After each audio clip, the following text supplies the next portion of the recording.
Jak na to Zdeněk koukal, když viděl, že má zazděný Přišla ti pozvánka? Aha, tak já tady nemám co dělat, já nemám pozvánku.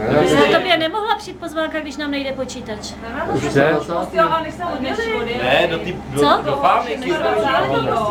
Jo, tak to přišla. Do fámy, jo, já myslel na dnešek. Dnešek to není. To jsem nevěděl ani já. Jo, no, takže my jsme už druhý týden no vlastně jo, Adam ho ten v neděli přivezl, ale teď tam do toho teprve všechny ty programy dává všechno, víš? Dětku. Hezký dědek, viď? A co ty? No já nevím, člověče. Jak to?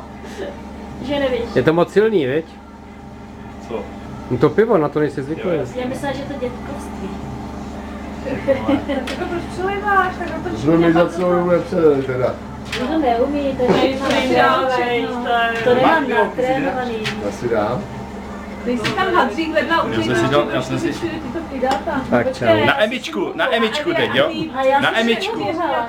Cože? Já jsem nám točíš. Malý nebo velký? Já si jaký pivo? Taky si dám malý. Jak usuchám to normálně? Chceš taky pivo? Tady bude dobrý, ne? Ty tady bydlíš 15 let a doma to nemáš ještě.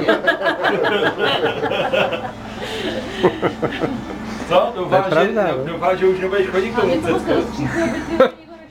No právě, my jsme tady včera řešili, jak to zabezpečit, hele. Hele, doufám, že nebudeš chodit k tomu Ceckovi teď. To ne, no, tak tady je asi lepší.